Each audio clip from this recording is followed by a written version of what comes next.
Purple Daily is daily Vikings entertainment. We just want the Vikings to win a Super Bowl before we die. I will ride with this group. Seriously, man. Please. And away we go. All right. Today is a glorious day for two reasons. Number one, it's a Thor's Day. Happy Thor's Day to all who celebrate. Thor Nystrom from Matthew Berry's FantasyLife.com. Thor, how are you? I'm doing great, boys. Better now. And reason number two it's a great day is because it's day one of Judd's training camp notes. Judd's camp notes. We made it. Judd's camp notes. That's right. His little handwritten notes in his little notebook. And it's going to pack a big punch on today's episode. We want more camp notes. Football. But first, Judd, I stopped at the Quick Trip like a mile and change down the street from the Vikings practice facility yesterday. After practice, I was like, it was hot. We were inside. It was hot. I'm catching passes, working my ass off. I stopped at that Quick Trip for a snack and a little beverage. And I think it's safe to speak for you by saying Phil Mackey, just like you will be, was very satisfied with what he found because Quick Trip is going to satisfy you every single time. It's a convenience store, but it's really a grocery store as far as the offerings go. And better yet, the service is absolutely fantastic, friendly, and always prompt. And also, gear up for Quick Trip's Mountain Dew Quick Climb now through August 17th. Play each day for free in the Quick Rewards app and score bonus plays with every eligible item that you grab. We're talking Pepsi, Mountain Dew, Gatorade, or Propel, Sparkling Bubbler. Grab one of those with hot food and earn 2 bonus plays. Every week, someone's cashing in. Each week, the prize climbs by $5,000, and the one player who reaches the top will earn $250,000 cash. Open your Quick Rewards app and get climbing for a chance to win with Quick Trip and Mountain Dew. No purchase necessary. See full rules at quicktrip.com/sweepstakes.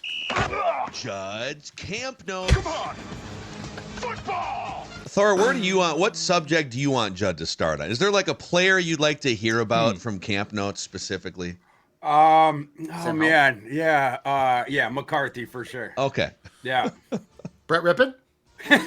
Let's start with JJ. Brett Rippon. Give me my JJ news. QB2 Brett Rippon. Okay. All right, let's start with the unofficial statistics because that's right. Judd's camp notes tracks.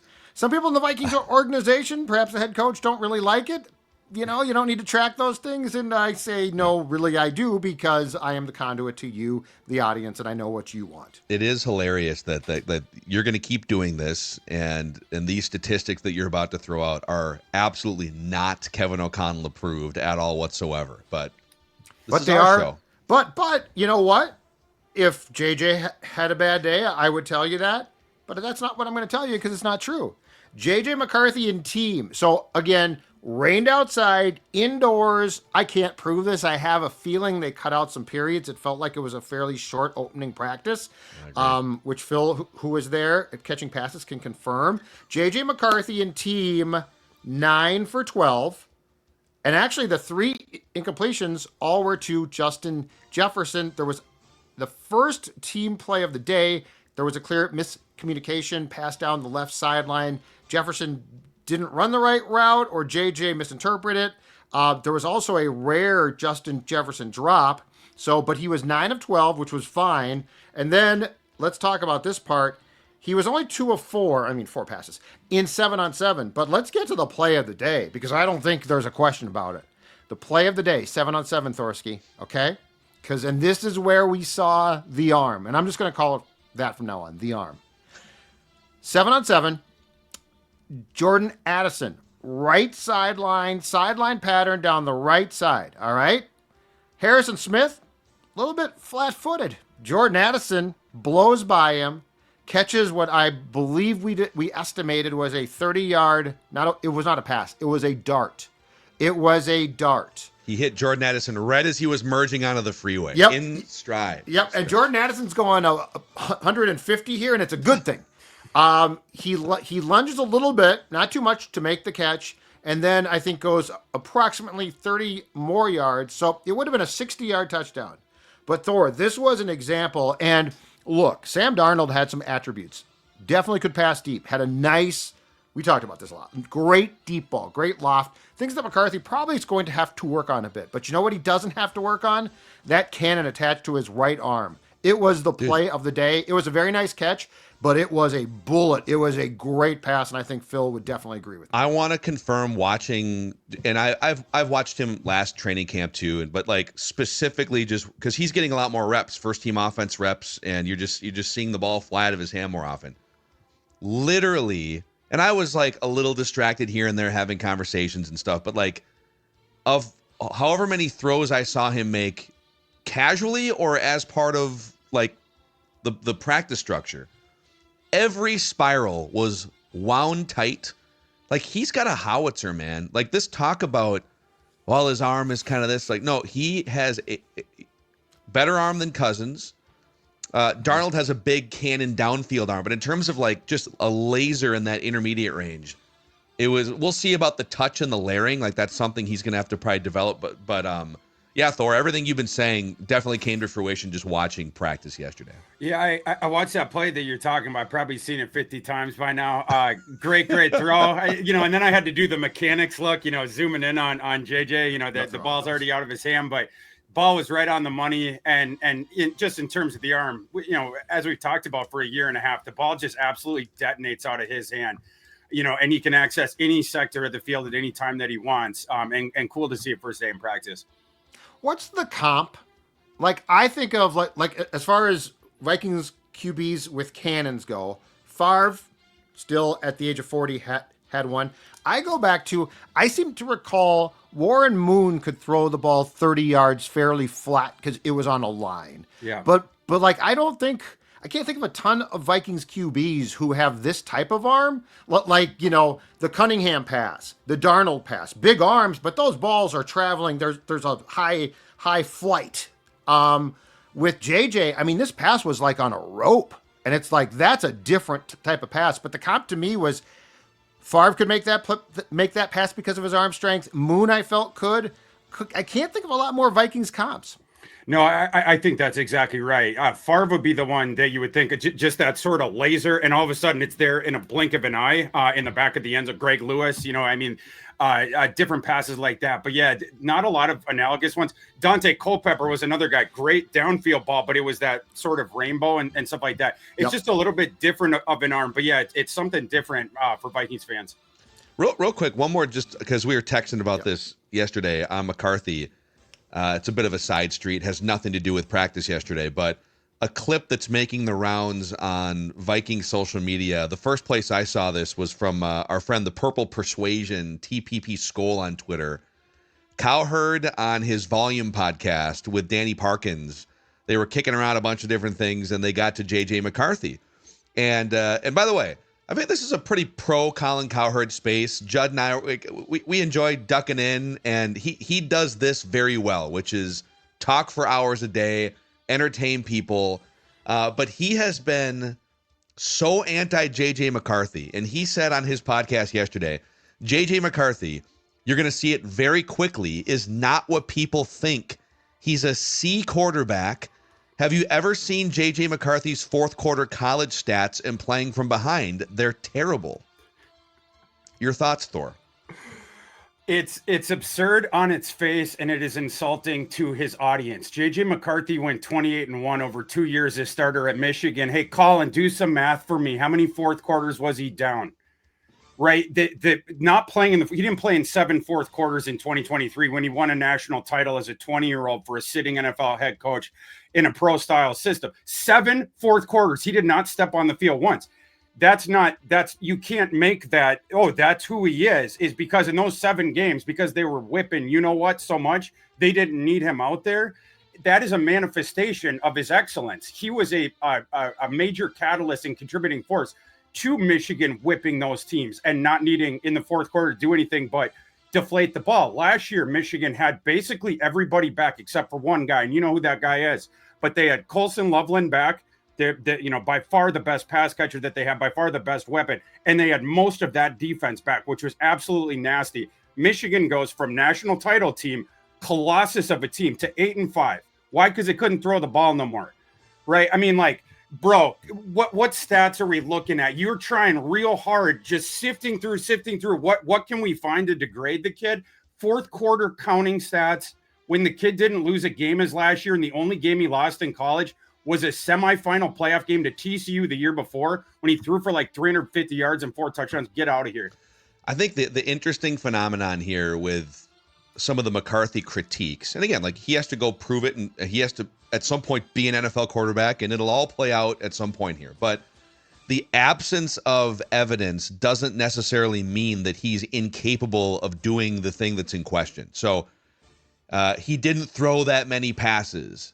Well, that like the absence of him throwing a lot of passes doesn't equal he's incapable of throwing a lot of passes or beefing up volume in terms of what they're asking him to do. Just like, well, he never really showed it trailing in the fourth quarter in volume because they weren't right. Like so ever, and maybe at some point in the NFL, he's trailing a lot in the fourth quarter and it becomes an actual thing. But like the absence of the opportunity doesn't mean that he's incapable, I think is my lesson learned here. But the thing is, he had opportunity against the strongest strength of schedule that any quarterback in the FBS played in 2023. And in the first half, first 3 quarters, or in some of those games, it was tight and back and forth in the fourth quarter. You look at the high leverage rate on the high leverage plays against the strongest strength of schedule. JJ acquitted himself the best out of any of those guys. You know, that goes back to the thing we were talking about, you know, the 3rd and 4 and up. And the efficiency of the quarterbacks in the 2024 class on those kind of downs when the defense knew what was coming. McCarthy was the best quarterback that we had, again, against the best strength of schedule. If you want to get wonky with cutting the numbers, at least don't be disingenuous with the way that you're doing it to try to prop up a bad narrative that you took from Greg Cosell in spring 2024, which everyone else has abandoned that island now, except for Colin Cowherd, despite the fact that JJ hasn't taken a snap yet. Everyone has got back into his films like, yeah, what we were echoing is not true. So I'm going to stop saying it. Everyone did that except for Cowherd. And now Cowherd's like, oh, I'm on an island. It's like when you started saying it, you weren't at all, right? I mean, that was just the popular narrative. Colin Cowherd's going to go down with the ship. And like I said on Twitter yesterday, I hope he has the integrity after the fact to admit that that's what happened. He's going to be playing the violin on the take ship. That's it. The take ship well, is going as down. it goes down. Part of Colin's problem, though, and I do enjoy his show a lot of times, though, is I don't think he understands. He doesn't know what he is looking for in a quarterback. Like, he talks about college QBs, and he's often, like, off base on what makes a difference and what does not. Like, he's looking for intangibles he's been told to look for, and there's so much more. In fact, that gets to the next thing that I saw, and this is... Got any more camp notes, Judd? Come on. This is the next thing on JJ McCarthy. Okay, so there's a lot of meat on the bone from day one to pick apart here, because this was his first training camp practice with the first team as the guy. That's a big day in a young man's life. He's 22 years old, and yeah, he ran the spring drills, and that's great. But like, this is a guy who the players talked about it yesterday. Got the receivers together at Woodbury High School. Called up Hockenson, got Oliver, got Mason in Nashville. Adam Thielen. Yep. He's pulling other teams' receivers. No, but that's how much of a leader he is. But this is important stuff, because here's what I saw yesterday. And Brad Childress, back in 2006, when I covered him, would talk about this. And this is one thing he was right on, and it takes some time. See, this is the type of thing Cowherd just wouldn't know. What you're looking for also is somebody that could control the huddle, the line of scrimmage. And as Brad used to say, it was sort of awkward, but he would say, can you spit the play out?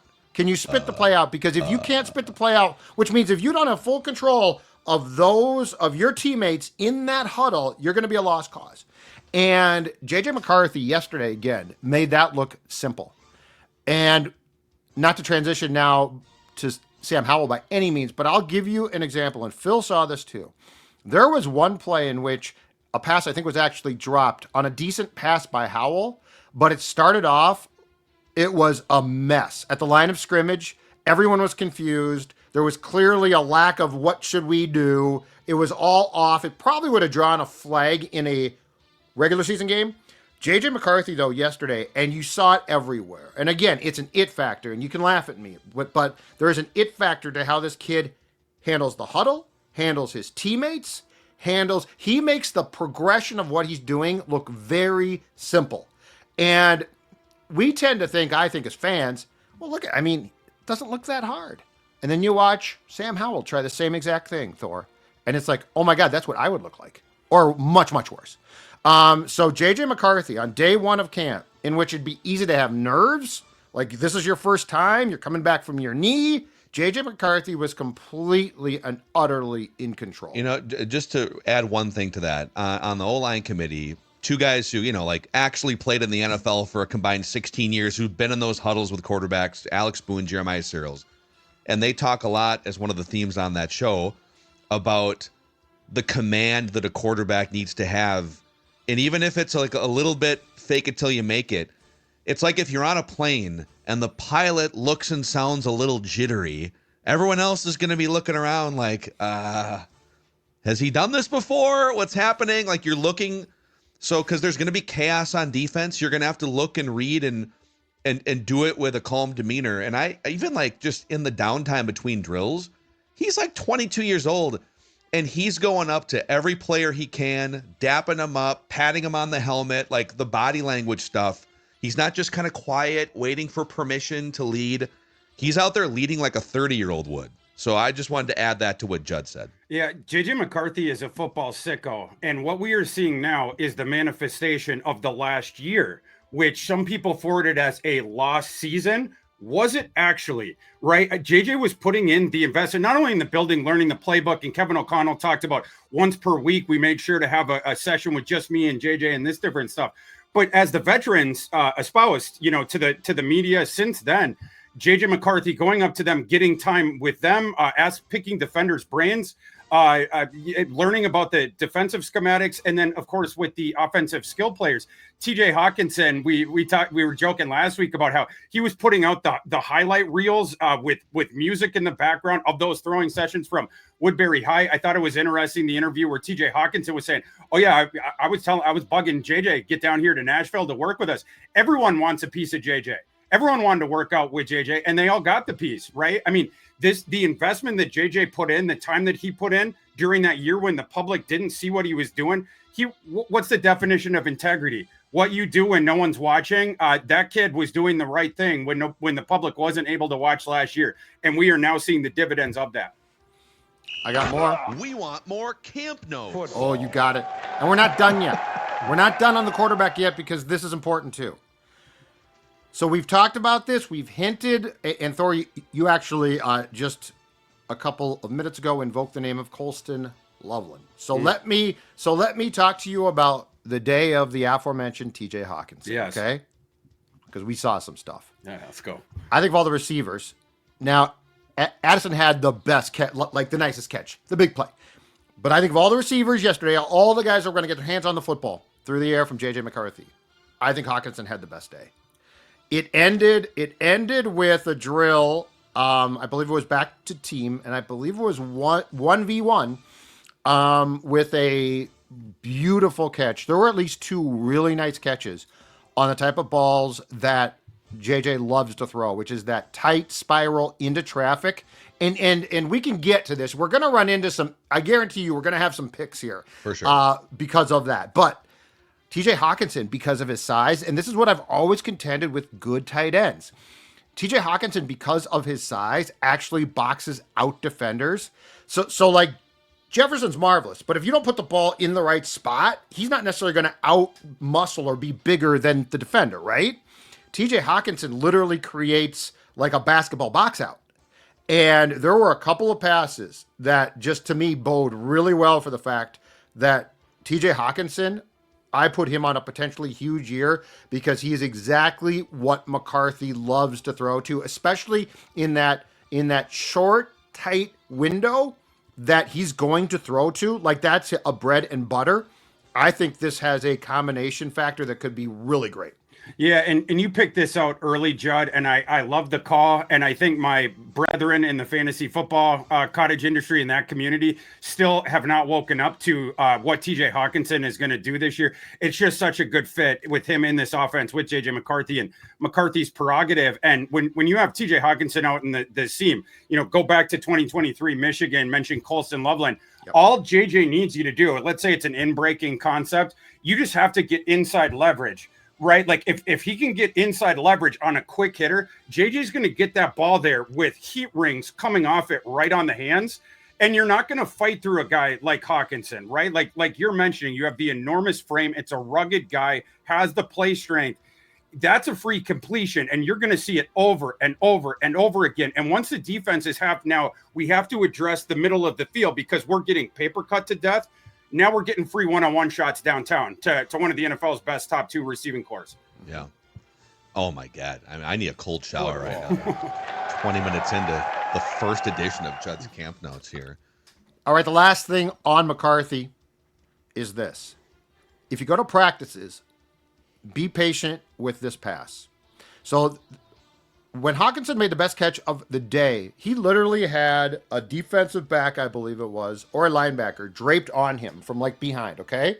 And the pass was here, and he's fighting the guy off, and he makes the catch, which is wow. JJ McCarthy's going to need to sort of work through this, though, with his receivers, namely Jefferson. There were a couple of plays yesterday and look, Jefferson's going to catch this ball. It's going to work. But what they need to do is figure out the timing here.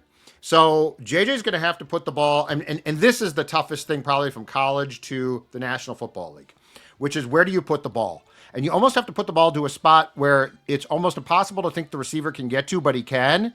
Because there was one play in particular over the middle where JJ tried to fit the ball in, and there's nothing wrong with the throw itself, but it's not exactly where it should be. And in this case, Byron Murphy Jr. made a hell of a play. He broke it up. But that's the thing.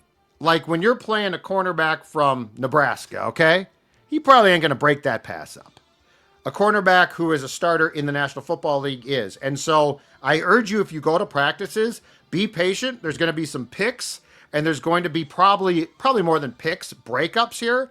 This is going to be a work in progress, and it started, which is great, in the spring and continued into the weeks before training camp started. But the actual working through defenders with how you're going to target Jefferson, let's say 15 yards down the field, I think is going to be one of the biggest works in progress.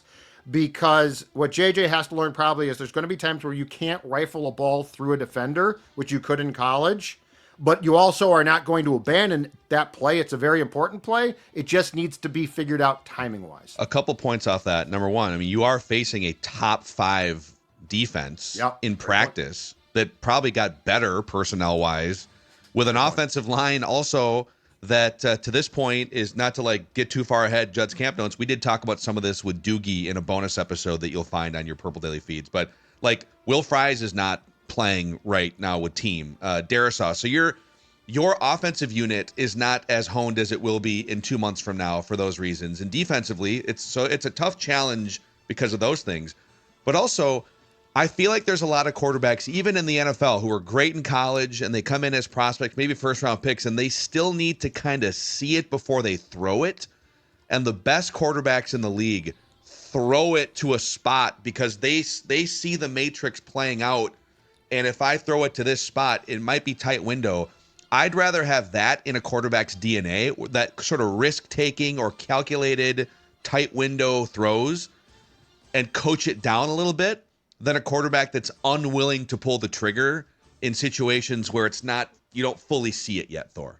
For sure. Yeah. The kid's got guts. And one of the things you have to teach young quarterbacks in switching between the levels, and now JJ being back out on the field, it's the discretion thing. And sometimes discretion is the better part of valor, but you love that you have the arm to get it anywhere you want. And he's got the gumption. Right. That's, that's sort of the starter kit that you're looking for. And now we just have to teach him that discretion thing. But wow, once he gets that down, this kid is going to be very, very dangerous. and you want to rein him back. Like I would far prefer a guy that I've got to pull back than say, you got to make that throw. So like, that's the thing. Like Kirk didn't like to make throws, and it's like, no, make the throw now, especially now. And we'll take that out of the playbook, or we'll take that off the call sheet. So that becomes important. And to Phil's point too, and we can transition a bit here, Phil, if you would like to hit the sounder again, because I know you like the sounder. Oh, Yep. I hopefully I'm not the only one that likes the sounder. No, I love the sounder. Judd's Camp Notes. Hey, before you get into this next subject real quick, I do want to shout out Federated Mutual Insurance Company here. Speaking of offensive lines, think of Federated as an offensive line protecting your business. So if you are a small to medium-sized business owner, and there's different industries that they specialize in. You can find a full list at federatedinsurance.com. But retailers and wholesalers, manufacturing companies, auto services, so think repair shops, tire dealers, mechanics, contractors, so plumbing, electrical, remodeling.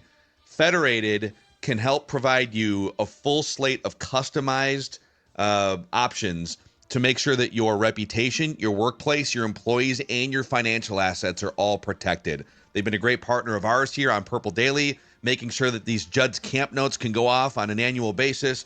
So find out more at federatedinsurance.com, where it's our business to protect yours.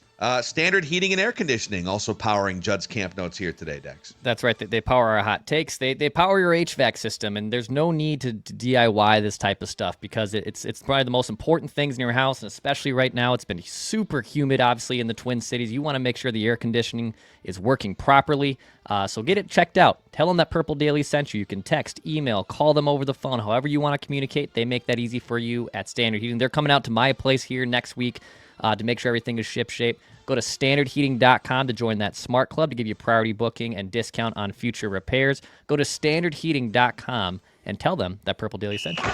Got any more camp notes, Judd? Come on. Football. Dare I say I'm just getting started? So on the McCarthy front to transition to defense, let me say this. What Brian Flores does might probably drives Kevin O'Connell crazy at times because he wants looks he's expecting, so his offense can go against those looks. For the next month, dare I say, JJ McCarthy's best friend is Brian Flores. He will not face more. And yesterday we saw it again. And by the way, and I talked to Chip on Purple Access about this. That will also drop this afternoon. But for anyone who thinks, the Vikings now, they're tough up front. They're not going to blitz. They're still going to blitz. Like, this is the DNA of this defense is to provide looks you don't expect. And I also think that he brings in new looks every year. But let's just go through. So McCarthy, first practice, right? 22 years old. Okay, I just want to get my bearings here. He sees things like this. And if you're a Vikings fan, it's great. But there was a package that they used once or twice, but they threw it out there. Jonathan Grenard on the left edge. Andrew Van Ginkel in the essentially over the right slot. Dallas Turner, right edge. And there was another look where Turner was out there, and I think he was positioned or lined up as an off-ball inside linebacker. So you're like, okay, he's going to drop, right? He doesn't drop at all. He then, right as they're getting set, comes up to the line of scrimmage and at least shows blitz. I'm sorry. It might drive O'Connell crazy, but if you are JJ McCarthy preparing to face the Bears in the opener, this is your best friend. Like, he's going to throw, like, if JJ McCarthy is already predisposed to not get frazzled, do you know what's going to make him stronger? Having no idea what his own team is going to do in training camp practices defensively. Yeah, I mentioned this anecdote in the fall, but there's one of my buddies in the industry, a prominent name people would know. He told me early last fall that the Vikings were always the first team that he watched the new week, watch their film, because he would watch the all 22 of every team during the week. And he loved watching the Vikings because watching Flores' schematics and then KOC's play calling schematics and the way that he sequenced things. But this guy was just telling me it's just so beautiful to watch. And Brian Flores, the mad scientist, and bringing in new stuff and throwing looks at you that you might not see another NFL defensive coordinator throw at you in your entire career. Another interesting thing that I want to hit on vis-a-vis this, I don't know if you guys saw Matt Castle on it. I don't know if it was a podcast or an interview, but he was talking about why Kevin O'Connell's play calling is so good, where it's like, it's not just like, teaching the play. It's Kevin O'Connell teaches the why behind the play. And so you have like this holistic understanding as one of Kevin O'Connell's quarterbacks and the different concepts. And we're going to make the defense tip off their hand, whether they're in man, they're in zone. We can switch the play. And then, we're doing this. But then you're going up against this wild man of a defensive coordinator that will show you any different look. And Brian Flores' whole job is confuse you pre-snap, confuse you, and then give you a different look after the snap, right? Mm-hmm. Like, what am I going to get? What am I going to get? And then change the look on you. You want to talk about an awesome education for a prodigy of a prospect? It's like having two J.K. Simmonses in that movie where the guy's playing the drums or whatever.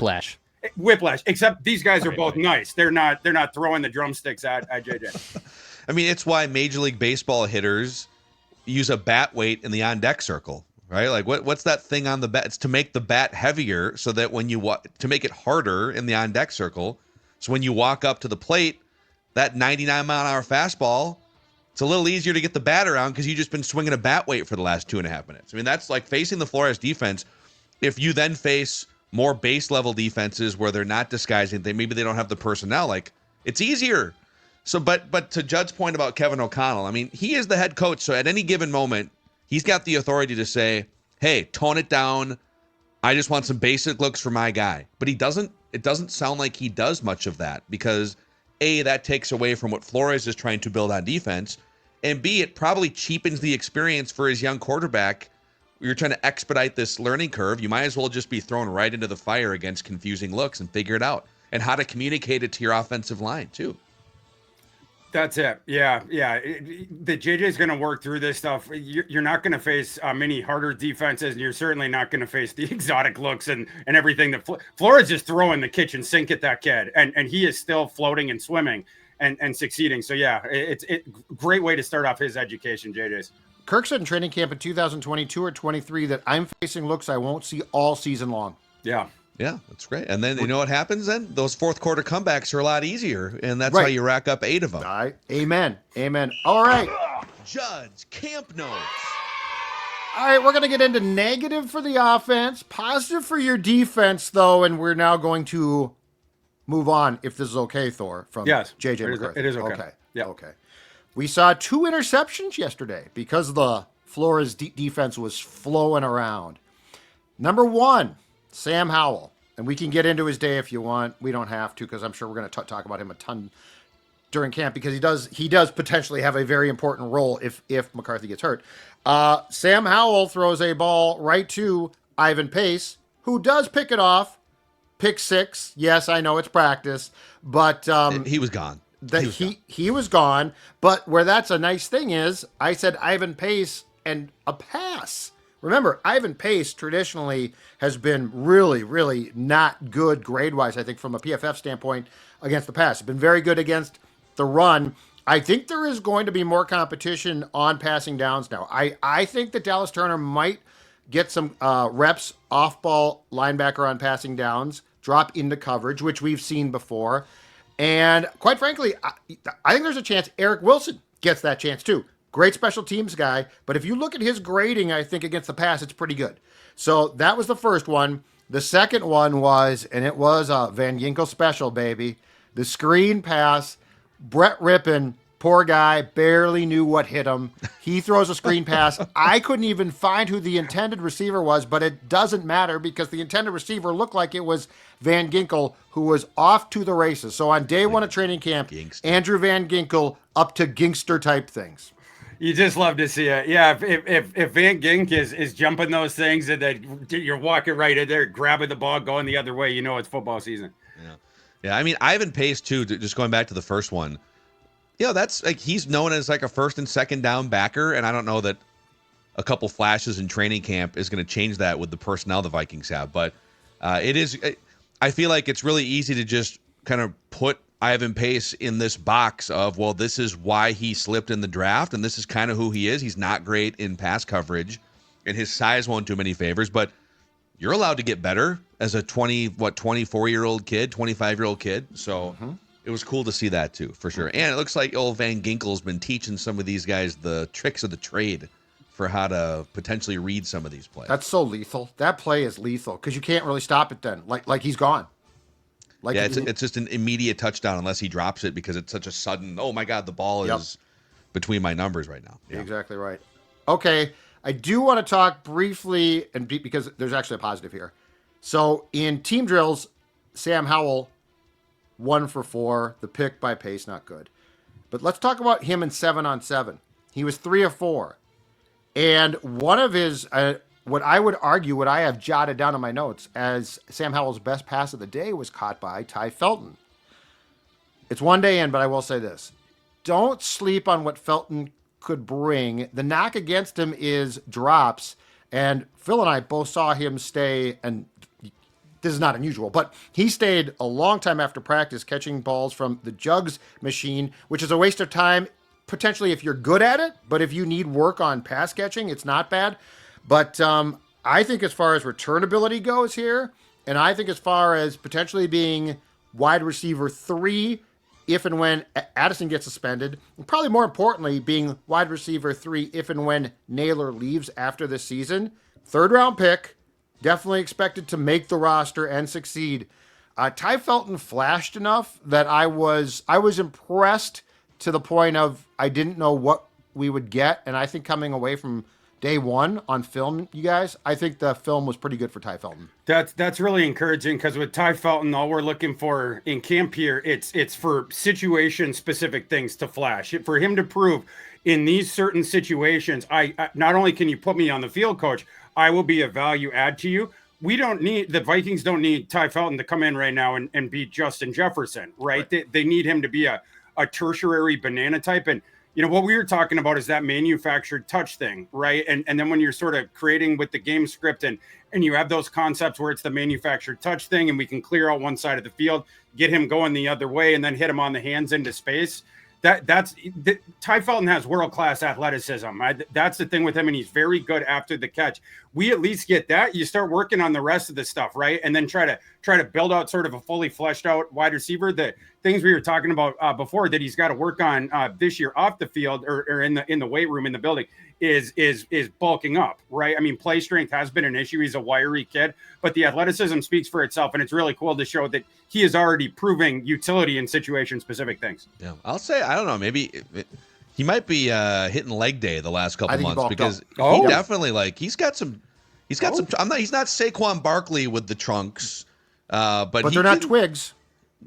He's graduated from twigs. Yeah, was he getting in there with Speedy? Yeah, Speedy came out and it was like, oh man, Speedy, he looking bad. Speedy claims he only is Jalen Naylor that he only put on 2 pounds. Yeah, but I don't know about. I don't know. He looked a lot of muscle put on there. Yeah. So I was told though that it is a popular thing now to get shredded and you just turn all of your fat into muscle.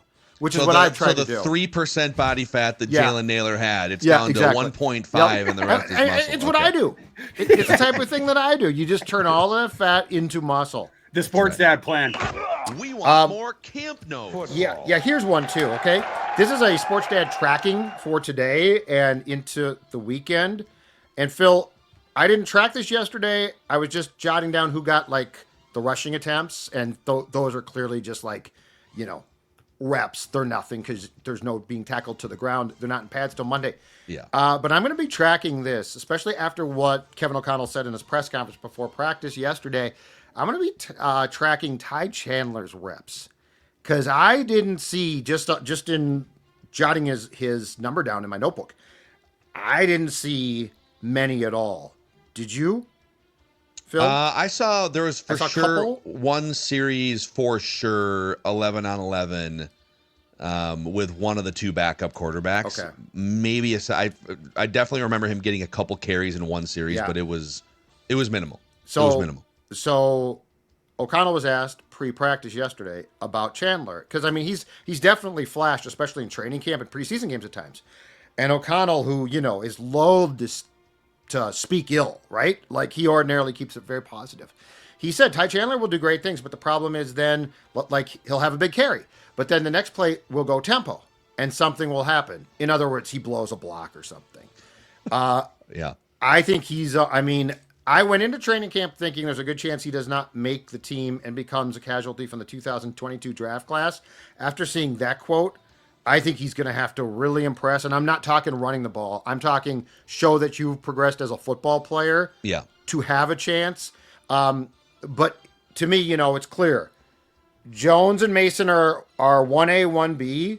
But after that, I don't think there's a clear 3. Agree with that. I did notice, and it's just a small sample here, but Jordan Mason, who has maybe caught 30 passes in college and the NFL combined, they were making a concerted effort to get him the football through the air at least a couple times in team drills too.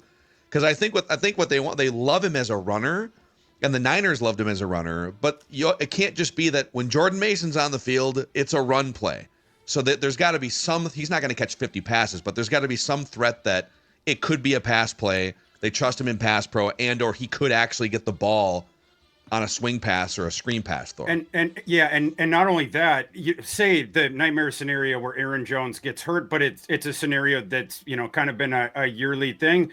In those scenarios, you don't want the whole offense to have to change because now you can't do any passing concepts whatsoever for your running back. Yeah. So working on that skill with Jordan Mason. Jordan Mason came out of college, Georgia Tech, played in a triple option system for a bit there under Paul Johnson, the last guy who ran the true flexbone triple option in the FBS. So obviously he didn't get the ball thrown to him a lot there. And then, early on with the 49ers, it is what it is. They were thrown to other guys. We'll see, can you develop anything with that? But I love that they're trying to work on that with him.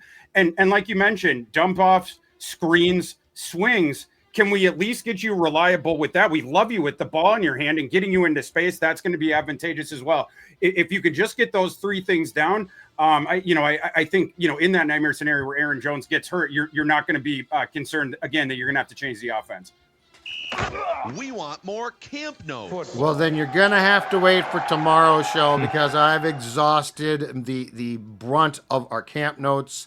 We do have updates on Darrisaw, the Metellus contract in the Doogie episode, but we talked about those things. Thor, I withheld from Doogie, if you're watching this, I'm sorry. I withheld from you the football stuff for my guy, Thor. Yes. Because on Thursday, you know what you don't do? You don't deprive Thor of his football. Judd, I have one question. There was one, huge play yesterday that a lot of people were talking about on social media that I noticed you didn't hit on in camp notes. So I was just wondering, could you give the people some insight into Phil Mackey's one-handed catch at practice yesterday? He saved the water bottle. Let's not bury the lead. Yeah. Listen, previously up until yesterday, I think the list went Montana to Clark, Eli Manning to David Tyree, and now JJ McCarthy to Phil Mackey in the first day of training camp practice. The Mount Rushmore of football connections right there. I think that's a definitive list. Yeah. It might have been McCarthy's second best pass of the entire day because he rolled out, he realized he had nothing, and Phil didn't catch a ball that was thrown in pressure and, oh my God, I got to get rid of it. McCarthy threw the ball away on purpose. See, I wasn't sure because I was kind of like, I was talking to Chris Long from Channel 5, and I had, 6'5" Kwesi Adolfo-Mensah standing 15 feet in front of me. Who saw talking to Albert Breer from SI.com. And it was kind of hard to see over Kwesi and see if it was an errant throw or if it was a throwaway. And all of a sudden, talking to Chris, and I'm trying to keep an eye on the plays as they're happening. And this ball starts sailing higher than it probably should be from where we're standing on the sidelines. And I'm like, I think that might be. And I figure, well, Kwesi's the tall guy. He's probably, no, Kwesi, moves out of the way. And this is all happening in slow motion. And I'm holding a water bottle and my phone in my right hand. And my left hand is inexplicably just free. And the ball comes in. And in my first documented catch on a football field since probably 7th grade, I did catch it with one hand. And if that would have happened 100 times, I maybe catch it 3 with one hand. But it was one hand. And Kwesi turns around he had that look on his face you want to go out there with the 3s right now? We might need someone to line up opposite of Ty Felton. It was one of the great moments of my lacking sports career, Thor. Yeah. And former Vikings receiver Martin Nance, who now works for the team, was standing right by Phil, and he didn't catch it. It's funny because I didn't recognize. I knew that it was someone from the team or the front office, and I wasn't quite sure exactly who it was. But and Martin kind of turned over and he was like, "Mackey, that's a hell of a play there, buddy." And I was like, "Sorry, have we met before?" And he goes, "Yeah, it's Martin Nance. He's the CMO of the Vikings." But I haven't seen Martin Nance in person since he was at practice in like 2008.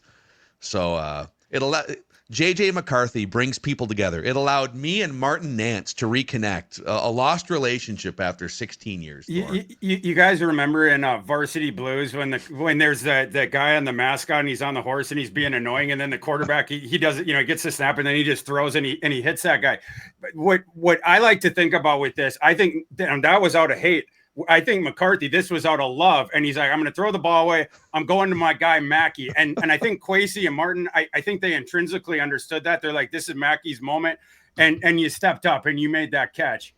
Yeah, I mean, because technically the guy that was a professional receiver could have reached over probably and just snagged it with two hands, but that ball was for you, Phil. It was a test. It was a test. And old Macadac passed the test. Now, if you put me in front of a jugs machine, I'd probably die. Like the ball would hit.